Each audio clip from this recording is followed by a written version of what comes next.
We are having some serious technical difficulties today. Much difficult. Boy, hold on. Just for love's sake. Brunner's Bits Live. Blah, blah, blah, blah, blah, blah, blah. Blah, blah, blah, blah, blah. Everything that went wrong could have. What's going on? I'm Gary Hardy. I'm Andrew. And we are with Brunner's Lawn and Services coming to you with this week's Brunner's Bits. Very messed up this morning. Yeah, well, with the 2-hour delay that Gavin had, and I feel like the studio is off. Well, things got moved.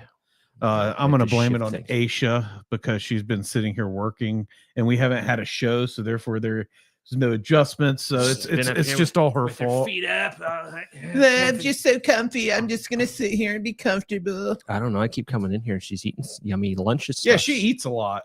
I didn't say that. I just said it smells. It smells. It smells like yummy food when I come in. She's doing a great job.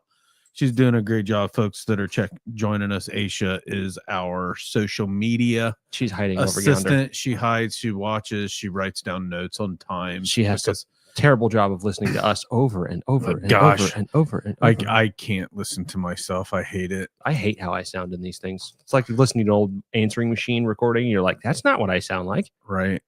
So we've been gone for 3 weeks. Yeah, it seems like. Mm-hmm. So we had the first show at the beginning of April. Then we did a trade show that I was going to record something and ended up being lazy and not because we got busy. Well, it wasn't. I guess it's not lazy. Really. And then we had another trade show, and then we had the Easter holiday, and it was like, let's just Emery was born on was this year's Easter. Yep. Faux 20. Evelyn was pissed that he was going to get birthday presents and candy. I'm like, I said pissed. I'm allowed to say. I'm just kidding. It's not a bad word. It's been 2-3 weeks since I've got to hit the button. I'm gonna get my own button. Actually, it's only been I guess it has been 3 weeks, hasn't it? Mm-hmm. Yep. Lots has happened. Indeed. We're staffed. And we have lots going on. And everybody wants it now. Everybody wants some, and I want some too. I think that was a Van Halen song. With that being said, I'm just going to go ahead and switch over to breaking news. Breaking news, our current events. And after going through, Andy, and looking at past shows, this current event we talked about like in February. Okay. Just randomly talking. I saw it in like a transcript, but we have a measles outbreak. Oh, yeah. No, like I guess it's getting bad. Mm-hmm. Yeah, we talked about I'd seen something where it was the Brady Bunch was like, I like measles. It's and that's what we talked about in that episode and chicken pox parties. Yes. But nonetheless, I guess it's because of all of the unvaccinated is what it is, and then the rest of the world's having an outbreak, and with immigration, you can leave your legal or illegal at the door, but just immigration in general, people are because you don't know you have the measles for weeks. The rash doesn't start popping up. So with that being said, people coming over to America, those that are already here that aren't vaccinated, spreading it around. And measles, I never had measles. Well, I got the MMR. The measles, mumps and rubella. Yep. But I can imagine like it's probably awful. I mean, if it's anything like chicken pox, it sucks. Or what was it you had? Shingles. Yeah, that Shingles was one of the worst things that I've ever encountered in my entire life. I don't know. So, but yeah, folks, the measles are here, and they're here to stay for the time being. It's an outbreak. Here's some sad news. I mean, no, this is good. Oh, news. yeah. I'm sorry. Well, the other one's church related too. But here's some, I guess this is kind of sad. We're done with Crossroads as of today. Yep. This project we've been planning on, working on for, it's been 1.5 years. Since I got first prints. Yeah. Since the very first time that we started looking at it, and with all the changes and everything, that's how it goes. We're finally finished, and we can get to working on everything that people are complaining and yelling at us about. Well, everybody wants it now. It's spring. Why? When's it going to get done? Yeah. We're a little bit behind. We'll catch up. We had that 1 week of nonstop rain, but nonetheless, yeah. And frosting temperatures. We will catch up. That's the thing. You look on our enhancement thing and see a high number. Some of those jobs are half-day jobs. Yeah, most of them are half-day. Like there's one job on there that's like my buddy Mike out in Springboro, 3 hours of throwing like 6 yards of mulch. Old fire guy. Oh yeah, Mike Long. Yeah, he's on there. I like him. He's a good dude. I want to see his drones. He's a good dude. He's enjoying retirement. I bothered him, and he was in like where was it, Myrtle Beach or something like that. He's like, I'm sitting on the ocean. I'm like, I'd rather be doing that. But nonetheless, Crossroads Church is about finished. Just moving the last little bit of touch-up rock today. Yeah, and then we have to make sure it stays water for the next couple months, depending on what Mother Nature does for us. What is that loud noise I hear? Somebody fired up a mower in our bay out there. That's what we hear. I don't think the people in Facebook land can hear it, but somebody started a mower in our garage. Well, it's too early for Larry, so I'll blame Josh. So for the size of that Crossroads Church project, how does it compare to some of our other projects as far as how hard it was? The fact that it's literally at the end of the road is amazing for logistics, and just getting there in the beginning of the day, not a whole lot of lost drive time, really. It's just up the hill at the Dayton Mall. So, that makes life a lot easier. We had difficulties finding plants just because of the time of year and what we'd proposed 2 years ago. This time when we were setting everything up, that's not available. What can we change it to? So, and size variations and things like that. But, that happens with every project, I think. And our expectations with what we expect other contractors to do, other trades to do, doesn't always line up. I'm sorry. We're the orphans, the redheaded. I hate saying it that way because I do have a redheaded niece, but we are the invalid stepchildren of the trades industry. We're getting better. It slowly, and some of it's electricians or welders. Some of it's because of how we treat stuff. Right. Because we went to our project manager out there at Crossroads and we told him, like, hey, this is what we expect. We proposed this project expecting others to do this. And in all my years, I've never heard that. Well, I'm sorry. And he saw it our way, especially when I told him that, like, as you and him were talking, somebody threw their freaking lunch bag garbage right in the hole. It's like, dude, it's a people's trash can. Yeah. Unfortunately, that's how it's, the outside work is treated. And then they're like, well, you're just going to bury it in dirt anyway, right? Well, a lot of times they don't realize the warranty that has to come with. So we spend the extra time doing the work, and we don't charge extra for all of the watering that's going to need done because of the amount of time it will take us to warranty plants. It's a lot cheaper to spend a couple hours for a couple months to water, especially when everything's buried in tons of rock. Well, it does help they have a watering source there for us. That helps a lot. Yeah, like the one job we did in Kentucky, they had spigots on the buildings, but they went to nowhere. They had a hose bib, but to get everything, there was not much pressure. It was basically just a hose bib for your house. So getting it on the other side of the football field to get water to plants, it was time consuming and a headache. So, but I told Josh to get us the watering tank, get a new pump, get whatever you need to get it ready now. Everything's I bought another 200 foot of hose, and it's all within. I just think we need a new pump. Oh yeah. That's for the big tank. Yeah. For the tank. Just put a swimming pool in the back of it. It'll be, you can sit in it and just. The problem is having a truck available that can carry the weight, because I want to get a bigger tank. Yeah. But I guess at that point you got to start looking at a water truck. Maybe we replace like 8.333 pounds, something maybe like that. We replace the old Ford and make it an actual dedicated watering truck. Yeah. Ryan might be sad. I think he loves that truck at this point. I think he does too. And I just welded steps onto it. Well, let's move on. So Crossroads is complete. Indeed. And our next bit of information, which is sad. Das Pope is dead. Pope Benedict. I think that was his name. No, Pope Francis.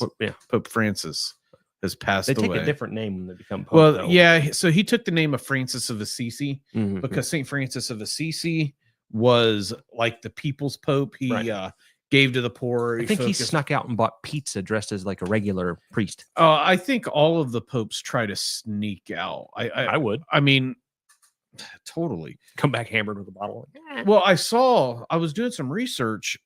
So he took zero money as a paycheck as a pope. But did you know the Pope makes $30,000 a month? I didn't know the Pope got paid. The Pope makes $30,000. They have budgeted for the Pope to receive $30,000 a month, which comes out to $360,000 a year. What do they do with it? Most of them, at least in modern time, they don't take it. So Pope Francis took the money that was supposedly his wage and made sure it was earmarked for giving. Yeah, okay. Yeah, donations. Because I mean, they live off the donation of the church. They don't have rent. They don't have health care. They don't have anything. All right. Regardless of what your position is about what the Pope is and what he stands for, the Pope Francis was a pretty good man. I think this is the 5th Pope in my lifetime. No, there's only been There was John Paul. He was the longest running in the last. Then Benedict, and then Francis. There was another guy in there that died real quick within like a month. That was Benedict. We just looked it up. I think he's the 5th one. Matt and I just looked it up since '84. Well, folks, what's awesome is I'm Google. looking it up. 4th or 5th, either way. Last 5 popes. The interwebs will tell us things. John Paul, Benedict, and Pope Francis. Oh, okay. Yeah. I don't know what Matt was looking at then. Yeah. John Paul died in 2005. Benedict died in 15. Hold on. This is wrong. Yeah, Pope Benedict the 11th or the 16th died in 2022, and then Pope Francis now in 2025. So, yeah, whatever. John Paul was the one that had the bubble put on the Pope Mobile. The Pope Mobile. Well, he got shot. Somebody tried to assassinate him. I'd put some bulletproof glass up too. Somebody tried to assassinate me. It just reminded me of the little, the kids' toys with the little dome on it. It's like a lawnmower. It pops and it just pops little balls in it. Well, it's sad. I'm sorry to all my Catholic friends. New Pope. Conclave. Good time to watch the movie Conclave on Peacock. It's a good movie. If you haven't seen it. Good movie. Two Popes was a good movie. Yeah. I'm trying to remember. That was about Pope Francis and Pope Benedict. Because or something like that. I can't remember now. It was one of them. I watched it in the middle of the night. Because they were all great friends. So, but anyways, let's jump into the meat and taters. I like taters. Of our conversation today. We're going to talk about the Brunner's columns of culture and why you could take something like this and apply it to your company. Or if you're shopping for a landscaping vendor, you kind of learn a little bit about how we build our foundation here at home. I mean, you can't take care of abroad if you can't take care of your house. So this is how Brunner's takes care of its house. The first thing we do, and we did, is we develop core values. At Brunner's, our core values are what, Andy? Respect, integrity, and dependability. Yep. Our mission statement is that we serve our clients and our team with integrity, dependability, and respect. I say it in that order just because I wrote the dang on thing, and that's how I memorized it. But I mean, that stuff's important. Those core values, that's how our production managers lead. Yeah, they do a great job of it. They better than we do. I mean, we get called out, I think, more than they do. Like, hey, Gary, that value right there, you kind of broke that. Remember that thing you talk about? Yeah, practice what you preach. Which is good, because if they're going to hold me accountable, that means they're going to hold their team accountable. Feel free to yell at me all day long. I get yelled at all the time. It took a while to get people to understand that we're not gods and that we can be held accountable and yelled at and disciplined by our team. Oh yeah, yeah. I've been yelled at many times. Like, things roll downhill. But if you have a strong leader, they can push it back uphill too if it's necessary. Like a monkey. So we have core values. If you want to have a strong company, you have to develop core values. You can do it by sitting down and thinking of experiences that you had. I developed those core values with you and Josh based off of an acronym we had in the Army called leadership: loyalty, dependability, respect, selfless service, honor, integrity, and personal courage. You're going to get it all in one shot or not? I did. I can't believe I did that. That's because I was brainwashed by the United States government. Yep. Manchurian Candidate. Great movie. That is a good, both of them. Did you see the original, the black and white? No, I don't. Oh yeah, the one with Denzel Washington's remake. I did not know that. Yeah, the original is very good. Heck yeah, equally as good. All right, so you develop core values. You get your what is this? You duplicate tab. You develop core values, right? And then you get your the heck? I'm telling you, technical difficulties. Then you invest in your team. When you invest in your team, you get your team to.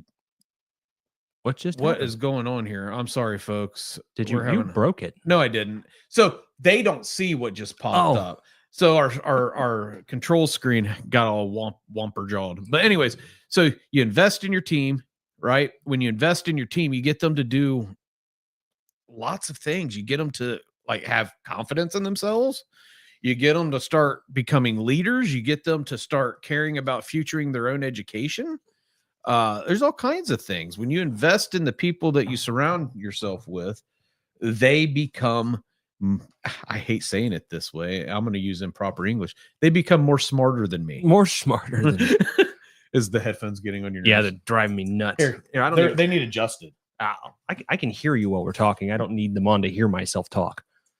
It's not for hearing yourself talk. It's for controlling your own voice. Oh, well, when it controls people can't see my Mondo left ear. That's why. Aisha, you can put that on as a reel. Andy's Mondo left ear. It's genetic. All right. I beat that horse. Invest in your team. That's the second column in our column of culture. The third column in our column of culture is you got to volunteer as a team. Mm-hmm. By volunteering, that doesn't mean that the guys aren't getting paid. It doesn't mean that we don't pay them for their time, but it's the project that they're working on. Mm-hmm. So because of the time frame, we have to move the Butterfly Garden in West Carrollton more toward the fall time to complete. But with that being said, yeah, the guys are going to get paid for it, but they're going to put some TLC into it. And speaking of, we need to get out there and do some bed maintenance on that. It's fine. I'll get it on Matt's list. Get it on the list. Get it on Ryan and Brian's list.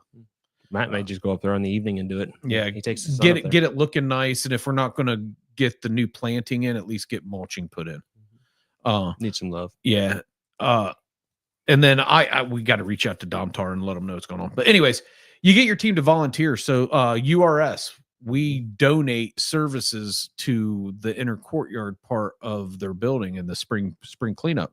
Yeah, our guys are getting paid for it, but we do it together. And the first year we did it, the guys didn't get paid, but we went out on a Saturday and did it.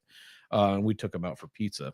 Oh yeah, that was great. What was that place? It used to be the Green Lantern. Yeah, over there. Really good pizza. Oh, it's great pizza, but they were like self-serving. I locked my keys in my car and had to break into my car. That's right, you did. I forgot about with that. With a 5-gallon bucket handle. That was when we had Chuck and Christian. We had a good team. Yep. But yeah, when you get your team to volunteer, like we volunteered at the food pantry this winter, and we're going to definitely do that again. I want to do that bed building thing. There's one Saturday. Well, like I just got an email from it. There's one Saturday. They have one once a month. Okay. Yeah, I get an email every month from this guy Jeff Mogg. Yeah. Hey, if you want to build beds for kids, it's really Sleep in Heavenly Peace, Jeff Mogg. He has no idea I'm giving him a plug. But it's a great organization. They build beds for kids. I sanded lumber for like 2.5 hours. When I got home, my arms like. That was another thing that we did, that we volunteered together as a team. That when you volunteer when you invest in your team, you volunteer as a team. When you volunteer as a team, you become happy at the place that you're employed by. And if you're happy at the place you're employed by, this just leads us into I screwed this up. Hey, if you want a company that invests in their team through columns of culture, give us a call, 937-681-4859. Visit our website at brunnersltd.com or comment below and tell me, boy, get your head out of your pooper and get your act together and get this show going right. We'll try this again another time. Yeah, another time. Anyway, shall we continue? Yes, we should, Larry. I'm telling you, things are all whopper dog. It's one of those days. Yeah. So when you volunteer as a team, it helps your team start to want to grow and develop the partner relationships with your vendors and your subcontractors. Mm-hmm. You have to grow and develop your vendors and subcontractors. Yeah. Helps to have a guy for everything. we have a guy for trucks. Again, another plug, Steve Dickey over at what? Yes, Seelig. Yeah, it's a Seelig. Why am I thinking? You can see his brain sizzling there. He's my camper neighbor. But anyways, I've got this dude, 2 new clients. Centerville just bought a truck. Really? Cool. They did. Heck yeah. So 2 people that we know, one's a competitor, one's a subcontractor, have bought trucks from one of our vendors. We invest in that vendor. And what happens? Hey, Steve, I need a truck tomorrow. All right, let me try and find you one after he talks my ear off for an hour. Hey, dude, I tell you what, in person, he's a quality dude. He's a good calmer dude. Or just still mile a minute? He's a salesman. Well, I know that. That's just his personality. If that turned off when he was at the campsite. No, it doesn't turn off, but I'm not like sat and hung out with him. We just talk. Like I'm there to relax, not to party. Well, that's what I was wondering. If he's a little more mellow. Saturday night, he was in bed. Like all of their lights were off by 9 o'clock. I mean, that's when I'm in and bed. He was gone by the time I woke up Sunday morning. There you go. They have 2 campers. They live at KOA in Lebanon and vacation at Arrowhead in New Paris. And they have 2 park model campers. Hey, why not? Yeah. I mean, it's just him and his wife. Yeah, I don't blame him. So good people. Yeah. But he's one of our vendors, one of our partners. We invest in him. Who else do we invest? Country Club. Yeah. We give them irrigation work. He tries to invest in us by giving us some education. Oh yeah, I call him all the time. He's really smart when it comes to diseases and things like that with plants. He's really smart. I'm sending pictures like, what is this thing growing on this tree? I've never seen this in all the years. Yeah, he's really smart with irrigation. He is. Funny story about it. One time, many times I've talked to him about, hey, we should merge or whatnot. He's like, Gary, dude, you and I are too much alike. No. We would butt heads, we would fight, and it would not work. You'd end up in a fist fight in a week. And the more I think about it, it's like, you know what? He's probably right. You can't have 2 personalities like ours. Although I've chilled out quite a bit. At least I think I have. Yeah. Well, I say you and Josh haven't had to, be separated. No, dude, that's many years. That's yeah. Well, you and I have had a moment. Me and Josh have had a moment. I don't think you and Josh have had a moment, though. No. Our ADD's working completely opposite ways. Yeah. So, but yeah, invest in your partners. Invest in your subcontractors. Invest in your vendors. It goes a long way when it comes to you needing some support. And then the final column in our column of culture is you have to grow your client relationships. And this is really Andy's specialty. It's just because I'm a chatty Cathy. So how do you grow the client relationship? I mean, I just do my best to be on point with what I tell them I'm going to do and that when I'm going to do it. And if I don't know, I don't know. I'm going to get back with you ASAP to give you an answer. And just be as communicative, if I can say that right, as possible. It helps to be friendly and talkative. So when you have the angry client, I'm sorry, and you can calm the situation down and then make everybody happy if you can. You're much better at being a stepping stone than I am because I am not good at customer service if things go awry. Well, yeah, you don't roll with the punches as easily. I don't think it's as much that. I have a bit of bias, I think it's called. I hear, I can't remember the exact term of it. We talked about it in BNI yesterday, but it's a or not BNI, but Coffee with Champions at Chamber. It's a type of bias where you the first sentence you process is the first thing you process in a situation. Oh, okay. And you react to it. Yeah. It's like a situational bias. And I'm really bad about taking the first initial information that I get, and that's what I go off. I forget. Sometimes people miscommunicate things. Oh yeah, all the time. I go back and forth. I gotta pause myself. He's dying. It's my allergies, man. Oh yeah, and it's this nasty beard. I'm going to a barber. I asked my wife for permission. I was like, "Hey, do you mind if I go to a barber? You're usually my hairdresser, but I'm starting to feel like a woolly bear." Yeah. And she's like, "Please." She's so busy, man. She's busier than she's ever been. They look like an Ewok. Yeah, she invests in her clients. She does with love. Like that woman is the ear for so many people. She's like a psychiatrist. It's very much like the tattoo industry. You're sitting there for 2.5, 3 hours, depending on what hair thing you're doing or tattoo you're doing. So she is very much like a shrink. So, speaking of the barber I'm going to, you may want to consider it. Mm-hmm. It's called Bourbon Barbers. Heard of that? I'm going to check it out. It's over on 3rd Street, and it's in the hood. My favorite kind of place. I mean, I was at my men's group this morning, and my buddy Knott's Brian, he's talking about it. He goes, "Yeah, it's a kind of in a sketchy area over on East 3rd." I was like, "Oh, dude, that's my stomping grounds. That ain't sketchy." Yeah. It's only sketchy if you're in like the wrong house, or if you're out at the wrong time, you're just being an idiot, or if you're being an idiot. Yeah. I mean, don't get me wrong. You can get robbed in bad people in rich neighborhoods. We've had shit stolen off of our trucks in the middle of Centerville. I mean, the United Healthcare CEO got shot dead walking out of his freaking hotel room. So it doesn't really matter. In Manhattan, it doesn't really matter where you are. But anyways, I'm going to check them out. You can buy bourbon. Sweet. While you're there, they have like not just any bourbon, like top shelf Blanton's and all the good stuff. So there you go. It's Add it to my tab. It's $50 for the haircut. Yeah, that beard included. Beard and haircut. It's a $50 combo. So Not it's bad. $35 regular for just a haircut, $20 just for the beard trim, and then they take $5 off. Right. Plus tip. Yeah, plus tip. And bourbon. And so I didn't feel guilty. I made sure I picked a male barber instead of the female barber, so that I didn't. I felt guilt. I always feel guilty. So if I went to a female barber, I'd feel like I'm cheating on my wife.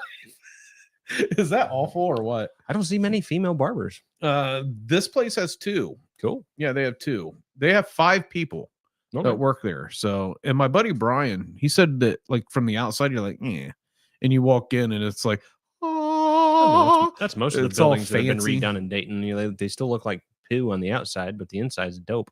Well, I was gonna ask my wife, like, hey, what's a normal price for a haircut and stuff? No, but 35 is what I paid the other day for a haircut. So now that we went off on that tangent, sorry, Aisha. Sorry, Aisha, tangents. But anyways, you have to invest in your clients. One way we invest in our clients, like we did that trade show, it's like a property manager education event that they do every other year, I guess, down in Westchester. And we gave away a chainsaw. Yeah. They were fighting over, I want that. I want the chainsaw. We gave it away to a property manager that we've worked with, Nate, over at Eclipse, which was kind of cool. Little stuff like that. I got yelled at. I was like, well, do I get one? I'm like, no, maybe. Another way that we invest in our clients is we leave, and Andy leaves his communication lines open, which I've been telling him he needs to shut it off at a certain period of time. Like set a sleeper on his phone, which you should. You should set a sleeper on your phone that runs from like what time you typically go to bed till what time you typically wake up. So 10 to 5. And then if somebody really has an emergency, they call Misty, because all of us. Yeah, I mean, for the most part, if it's that late at night, you know, and also, yeah, but if your emails are waking you up like it did the other night, that's a problem, bro. That was a new occurrence at 11 o'clock at night. Scared the snot. I make it to where my phone doesn't. It goes to sleep. Usually, I don't have that problem that late at night. You know, I have a book going or whatever. I was asleep with Emery, and my phone was just kind of like on my head, and it went. And I'm like, what? Huh? Okay. Yeah. Okay. Well, insert stank face here. Insert stank face. So yeah, folks, that's our columns of culture. So you develop core values, you invest in your team, you volunteer in your team as a team, you invest in your partners, and you invest in your clients. Mm-hmm. When you do that sort of stuff, you build a really good culture. You build a house of stone, like the three little pigs proverbial. Mm-hmm. So you build the house of straw, wind's going to knock it down. We did that. I mean, it took a number of years to get all this and all the ducks in a row. And then we built it out of wood, out of sticks, and it got fired. And it fell down a couple years ago. Mm-hmm.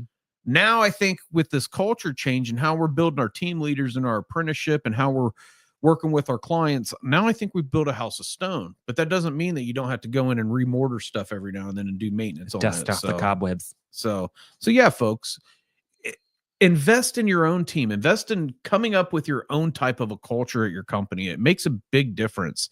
Mm-hmm. And if you're a client, a potential client, and you're working with a company that doesn't have a good culture and that kind of matters to you, you can give Brunner's a call.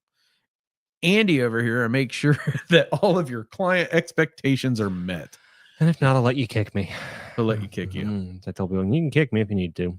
So with that being said, you can check us out next Thursday. I don't think we'll be taking another break probably until actually probably sometime in the summer, I'm sure. Maybe Memorial Day. I doubt it though. But anyways, folks, check us out on Thursdays at 10 a.m. And next week, Andy and I are going to be talking about leadership. Something that's really near and dear to my heart. So with that being said, let's talk a little bit of shop. Oh, great fun. Yeah. I'm definitely glad I got a haircut and took the hat off. If you can see here, if I take off the glasses, you can see a very delineated line of where the sun has been and where it hasn't been. Well, you have like a 15 head. Yeah, I know. His forehead has 5 head. is ginormous. Well, that and it's receding back this way. Well, I don't know. I have a lot of hair. I mean, I do. I got like a mop. You look like an Ewok. That's why I told Shannon. I was like, I got to get a haircut. I was like, I'm not growing my hair long. That's too annoying. I like being able to get out of bed and just go and leave. I had wings over my ears. I was like, okay, it's been too long. I need to get a haircut. So I don't even know what to tell a barber. Over the ears, over the neck, tapered times 10. I don't know. Skin fade. Is that what you tell them? Yep. Leave enough to go on top and fade the ears, fade everything up. As long as it's not touching my ears, I'm happy. Off the errors. How often do you get a haircut? Not often enough that I'd like to. Just whenever I can sneak it in. I didn't realize how expensive they were. I've been I think a few years ago I got one. I was going to this place in Vandalia, and I think it was costing me like $80 with tip. Yeah. And I was like, oh my gosh. This Bourbon Barber place though. Yeah, I'm sure I'll come out. I'm sure it'll probably cost me $100. Well, because I'm not fasting from the booze anymore. And if they have a really good top shelf, like good scotch or bourbon or something like that, I might have a sip. Or 5. No, I don't. The getting drunk part's no fun anymore. I don't. Like when we were at the camper, 3 beers was my limit. And I'm going to be honest. After the first night, I had a little headache because I haven't drank. Well, what were you drinking? Mick Ultra. Well, that's your problem. Andy, I'm going with health now. That's not health. It's water. It tastes okay. It kept me hydrated. Okay. I'm fat. Yeah, it's only 96 calories. Drink a craft brew, something that's actually like more locally sourced stuff. It's probably healthier for you. It probably is. It probably is. But there wasn't one at the moment, and I wasn't buying. I was at Meijer. So Shannon likes Mick Ultra, and I knew that she'd have a drink, so I bought a case of Mick Ultra, and I think we have like 8 left. Beer flavored water. It's beer flavored water, but my days of getting drunk are done. They're not fun. I'd rather anymore. drink 2 good beers than 50 bad ones. Yeah, But indeed, it is what it is. Indeed. Uh-oh.